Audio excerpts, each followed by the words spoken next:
Hi, నా పేరు doctor Bharadwaj. నేను CEO and chief doctor Fidicus homeopathy. ఈరోజు మనం ఒక ఇంపార్టెంట్ పాయింట్ గురించి తెలుసుకుందాం.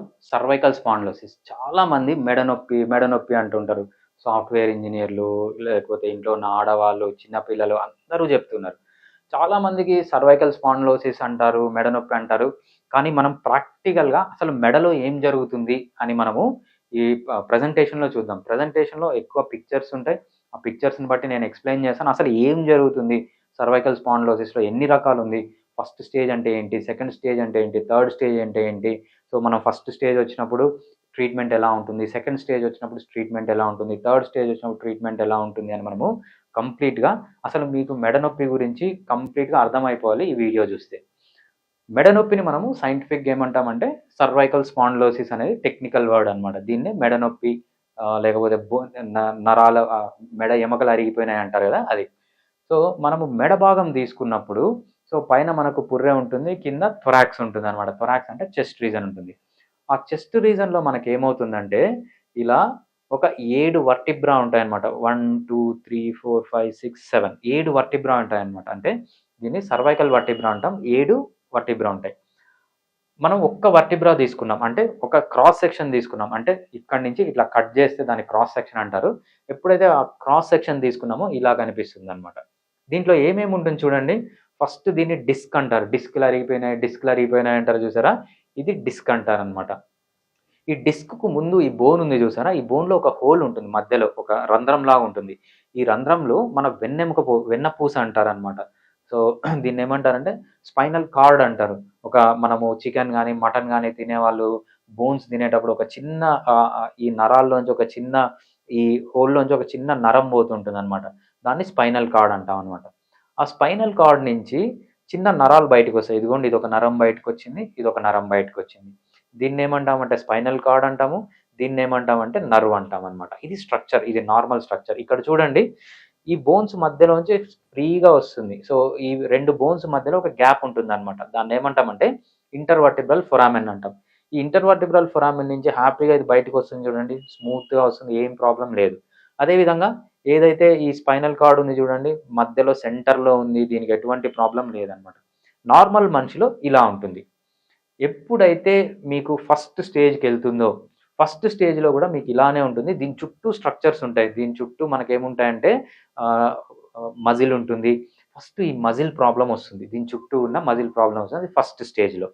ఫస్ట్ స్టేజ్‌లో వచ్చినప్పుడు సింప్టమ్స్ ఎలా ఉంటాయంటే, ఇక్కడ నెక్‌లో మాత్రమే పెయిన్ ఉంటుంది. నెక్ మాత్రం పెయిన్ ఉంటుంది. ఇక్కడ టచ్ చేస్తే పెయిన్ ఉంటుంది. ఇట్లా తిప్పినప్పుడు ఈ నెక్‌లో మాత్రమే పెయిన్ ఉంటుందన్నమాట. అది ఫస్ట్ స్టేజ్.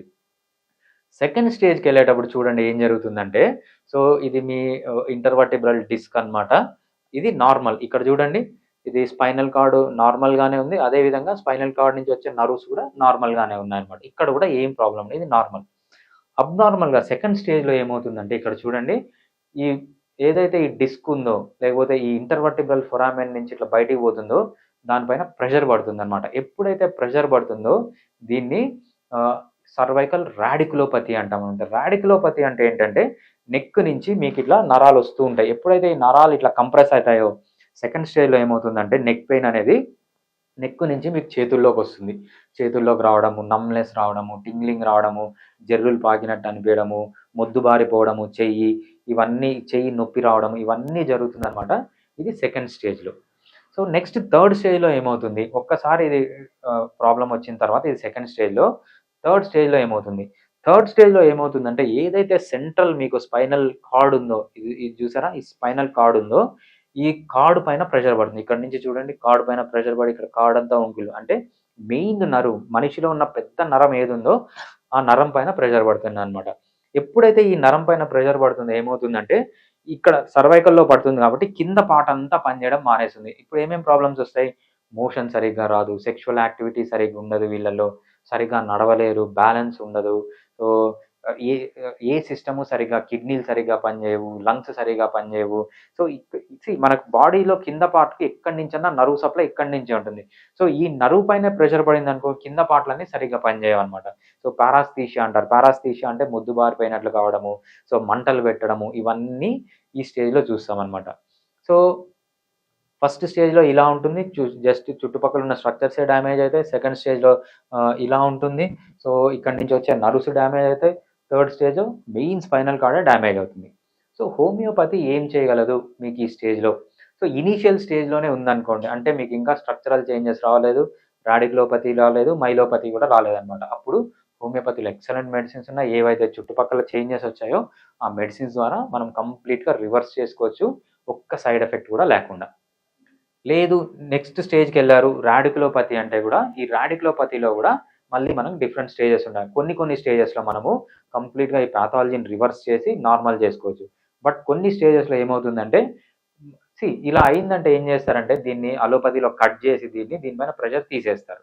సో, ప్రెషర్ ఎందుకు తీస్తారు? మీకు సింప్టమ్స్ ఉంటాయి కాబట్టి ప్రెషర్ తీస్తారు. హోమియోపతిలో ఏం చేయొచ్చంటే ఈ స్టేజ్‌లో మెడిసిన్స్ వాడుతూ మనము సింప్టమ్స్ లేకుండా చేసుకోవచ్చు. సింప్టమ్స్ లేకుండా చేస్తే మీరు సర్జరీకి వెళ్ళాల్సిన అవసరం లేదనమాట. సర్జరీకి వెళ్ళకుండా ఏ పేషెంటు ఇంతవరకు సర్వైకల్ రాడిక్యులోపతికి నా దగ్గరకొచ్చిన వాళ్ళు సర్జరీకి వెళ్ళలేదు. ఎందుకంటే హోమియోపతి ద్వారానే మనము సింప్టమ్స్ తగ్గించుకుంటాం. హోమియోపతిలో ఒక్క సైడ్ ఎఫెక్ట్ కూడా లేకుండా సింప్టమ్స్ తగ్గించుకోవచ్చు కాబట్టి వాళ్ళు సర్జరీకి వెళ్ళకుండా ట్రీట్మెంట్ తీసుకుంటారు. అదేవిధంగా అలోపతికెళ్తే ప్రాబ్లమ్ ఏంటి? సో, మీకు నా మెడ అనేది చాలా సెన్సిటివ్ ఆర్గాన్ అనమాట. అక్కడ కట్ చేస్తారు, ఇవన్నీ తీస్తారు. దానివల్ల ఇన్ఫెక్షన్స్ రావచ్చు. సో, ఇప్పుడు ఇక్కడ ప్రాబ్లమ్ వచ్చింది. నెక్స్ట్ ఇంకో వర్టిబ్రాలో రావచ్చు. కింద వర్టిబ్రాలో రావచ్చు. సో, ఫర్ ఎగ్జాంపుల్ ఇప్పుడు ఇక్కడొచ్చిందనుకోండి. నెక్స్ట్ ఇక్కడ రావచ్చు, ఇక్కడ రావచ్చు.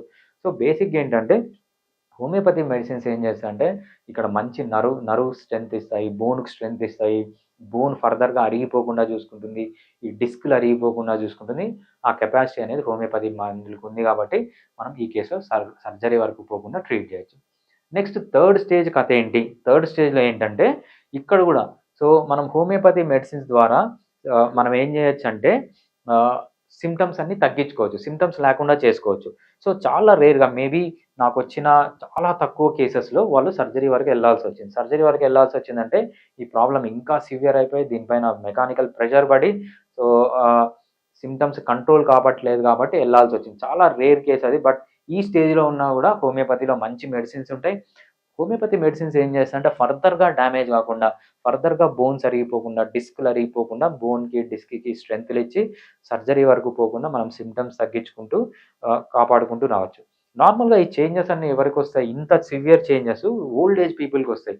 ఓల్డ్ ఏజ్ పీపుల్‌లో ఆ ఏజ్‌లో సర్జరీ చేయడం వాళ్ళు మంచిది కాదు. సో, వాళ్ళు లైఫ్ స్టైల్ మోడిఫికేషన్స్ చేసుకొని, కొన్ని ఫిజియోథెరపీ చేసుకొని, హోమియోపతి ట్రీట్మెంట్ చేసుకుంటే సర్జరీ వరకు పోకుండా మనం వాళ్ళని కాపాడొచ్చు. లైఫ్ లాంగ్ హోమియోపతి మెడిసిన్స్ వాడొచ్చు. ఎటువంటి సైడ్ ఎఫెక్ట్స్ ఉండవన్నమాట. సో, ఏ స్టేజ్‌లో ఉన్న మనకు సర్వైకల్ స్పాండిలోసిస్ ఫస్ట్ స్టేజ్‌లో ఉన్న, సెకండ్ స్టేజ్‌లో ఉన్న, థర్డ్ స్టేజ్‌లో ఉన్న హోమియోపతి మెడిసిన్స్ చాలా బాగా పనిచేస్తాయి. ఒక్క సైడ్ ఎఫెక్ట్ కూడా లేకుండా పనిచేస్తాయి. నా దగ్గరకొచ్చిన సర్వైకల్ స్పాండిలోసిస్ పేషెంట్స్ ఫస్ట్ స్టేజ్‌లో ఉన్న, సెకండ్ స్టేజ్‌లో ఉన్న ఎవ్వరు సర్జరీకెళ్ళలేదు. థర్డ్ స్టేజ్‌లో ఉన్న వాళ్ళు చాలా రేర్‌గా సర్జరీకెళ్లారు. సో, మీరు కూడా హోమియోపతి ట్రీట్మెంట్ ట్రై చేయండి సర్వైకల్ స్పాండిలోసిస్ కోసం. Thank you.